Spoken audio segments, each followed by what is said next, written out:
morning, guys. Welcome back to the channel.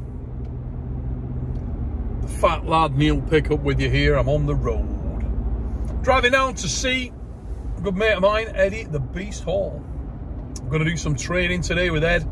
Try and get another hour of arm wrestling under his belt. Let him jump all over me for an hour on the arm wrestling table, and see if I can get him more comfortable on there heading into the matchup that's coming in King of the Table, 14th of December in the United States of America. But today we're not talking about it.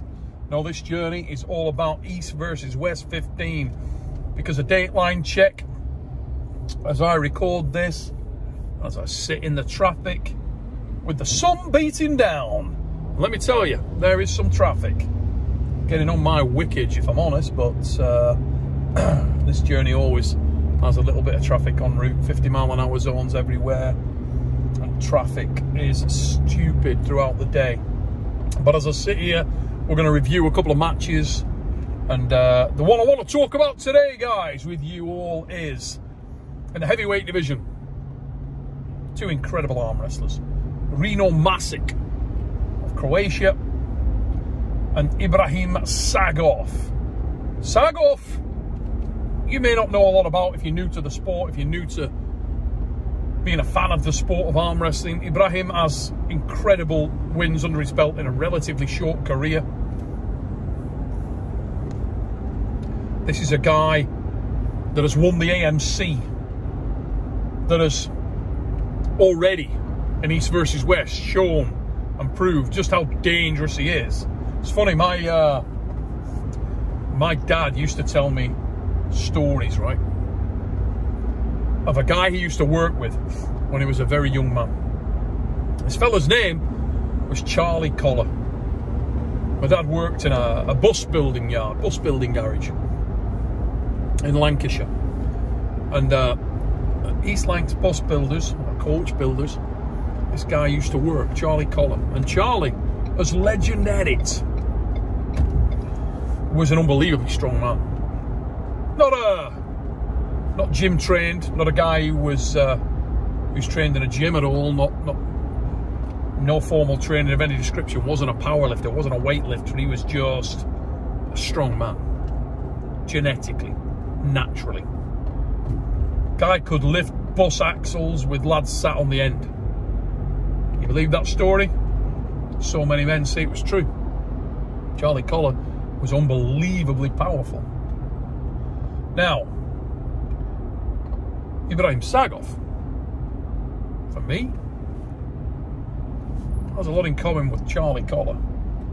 Sagov is the type of individual, when you walk into a room and you look at the stats of the man, there are guys that are 100 kilos, 110 kilos, and they look solid, they look powerful, but you're looking at biceps, pecs, muscularity. Then there are guys that are 100, 110 kilos that aren't necessarily just down to aesthetic muscle. You look at them and it's joint, it's structure, it's thickness. It's just exudes power. You can feel that this kid is built different. This guy has something more primal going on. And let me tell you now, when you are around IBRAHIM Sagov is not a normal dude. This guy is built different. Looks like a blacksmith or a manual labor of some description crossed with a caveman. Super warm, lovely, endearing dude as well. The warmest, most humble, lovely guy. But my God, you are under no illusion that this man is strong. He is raw strong, and he's explosive, and he's dangerous. And he's facing a young champion who is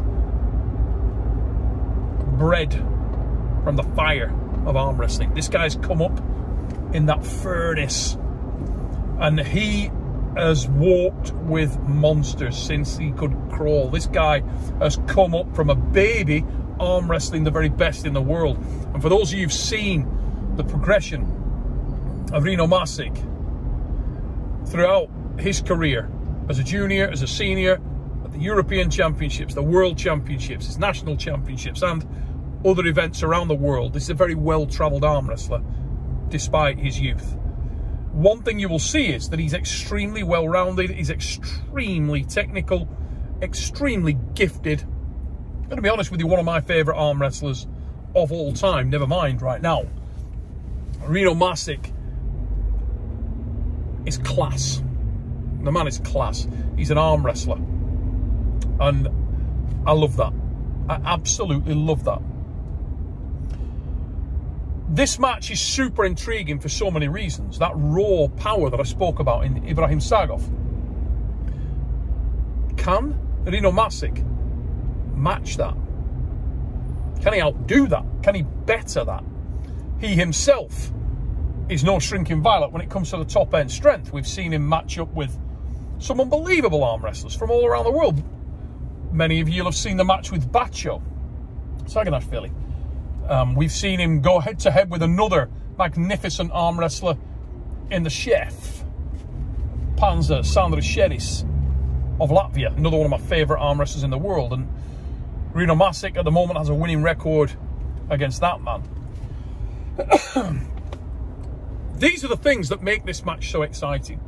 You've got the boxer against the puncher, but you do feel, you know, for boxing fans, you know the time when the first fight was coming between Evander Holyfield and Mike Tyson, right?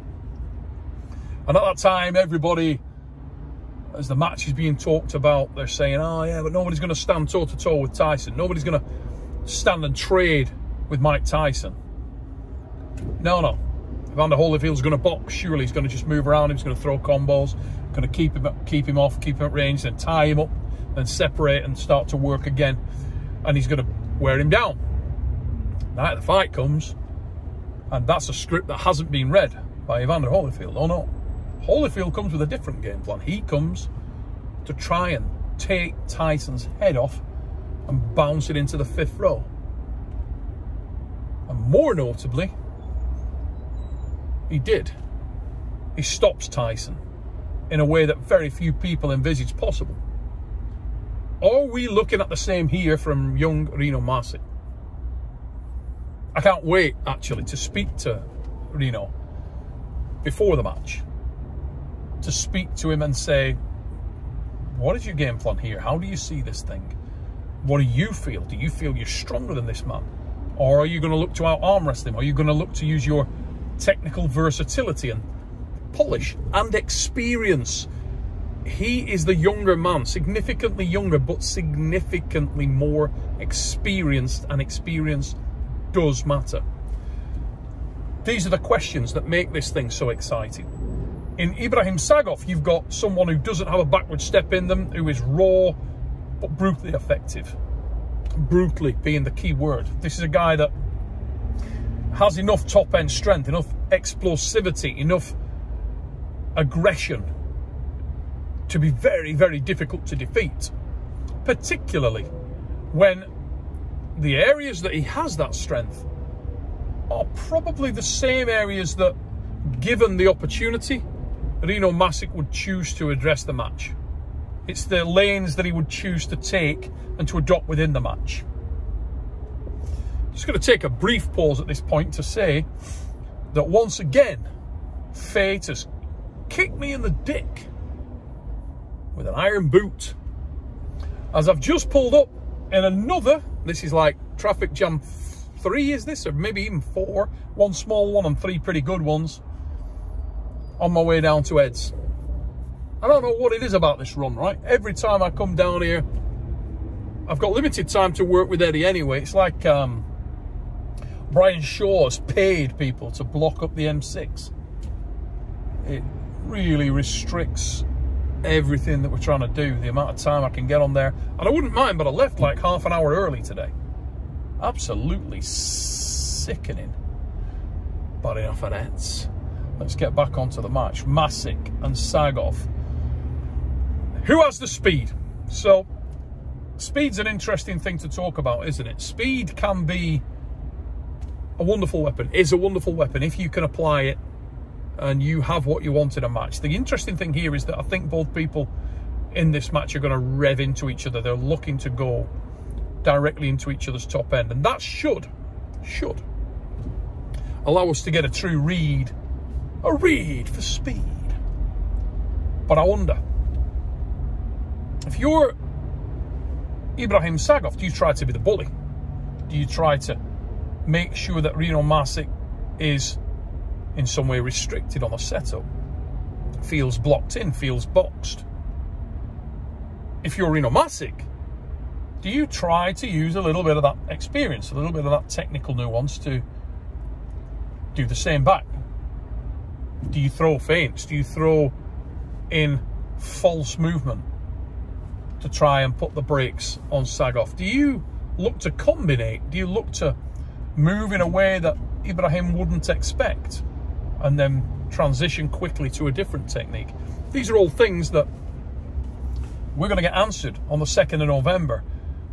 It's coming this weekend. That was a fair wobble, wasn't it, right there? That was. That was like I'd stood my phone on Kim Kardashian's ass to film this thing. But no, it's just this little arm that I bought to film while I'm on the drive. That's right, ladies and gentlemen. You got to utilise your time when you can, but this bouncy ass arm is not good. If anybody is having to take seasickness tablets while you watch this, I do apologise. East versus West 15, guys, this Saturday. Masic, Sagov, what a match. This says so much about these two athletes. It will help define their legacy, their career. Who you got? Put your comments in the comment section. Let me know how you see this thing going down. And a massive thanks to everybody checking this out. Hope you enjoyed this little chat. More to come, if I ever get down to Eddie's, that is, with the bloody traffic being this bad. And yeah, while you're here, guys, give us a like. Please share the vid. And if you don't mind, please subscribe to the channel. Little thing, but it helps us a great deal. All the best to you and your families, and we'll see you again soon.